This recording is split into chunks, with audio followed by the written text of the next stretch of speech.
Our celebrity hitchhiker today is Dean Herridge. How are you, Dean Herridge? Very well, mate. How are you? I'm really well. I've had a great day out here. It's been a lot of fun. I've got a little bit dirty. The car's dirty.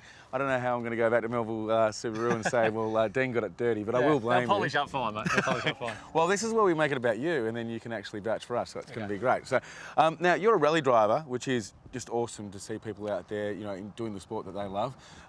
You've won a few things. Take us through your career. Yeah, I tell my mates it looks good in the brochure. Lots of hard work there. Look, I'm a second-generation driver. At the end of the day, my father, Rob, won a couple of Australian championships, and my idol in a lot of ways, and I was able to, luckily enough, follow in his footsteps and started off beating the Hyundais around the bush locally and then nationally, and for the last 12 years been contracted to Subaru to drive in the Australian Championship and found myself in China and the Asia Pacific driving for people like Cusco and stuff like that. So no, it's been a great ride, and like you say, doing something you love, fantastic. If someone was out there and they wanted to follow in your footsteps, how would they get involved?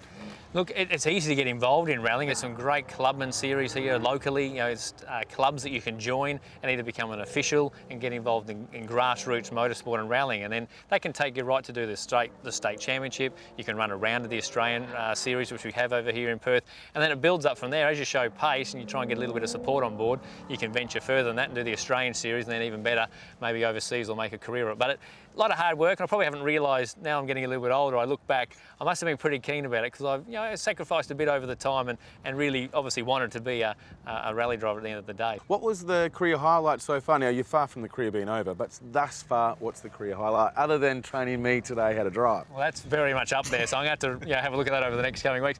Look, I suppose any championships, to pull together, we won the 2011 Targa Championship, and to have a Subaru beat some Lamborghinis and Jim Richards and his Porsche is pretty amazing. Pacific Cup champion in the Asia Pacific. Okay, now it's time for the Asanda Fast 5. I know you're sweating. Okay, so what was the first car you ever owned? First car I owned was actually the family car that I sort of half inherited, was a Rover, 3.5 litre V8. A 1983 model. It's actually a good looking car. Okay, the second question is, what is your opinion of the best car on the road and why? For me, I love the GT Liberties. Turbocharged. I mean, I get to drive STIs and WXs in spirited motorsport and that a fair bit. So what I think I like about the GT is it's almost one of those cars with a bit of luxury involved. Okay, this is the big one. This is where it comes down to. Let's see how many friends you have left after this one. What's your opinion of the worst car ever made that was on the streets? I'll tell you a car I don't get. I've never driven one. I don't get, for particularly Australia, is a smart car. Okay, now, second last question. What car do you drive today? I'm very lucky to be driving a GT Liberty. And the final question, what is your greatest fear? Yeah, not being good enough is a bit of a fear. Whatever that is, in life, in rallying, in motorsport, not being good enough. I aim pretty high. Okay, well, I'm going to wreck all of those. I think you're a great bloke. I've had a great day.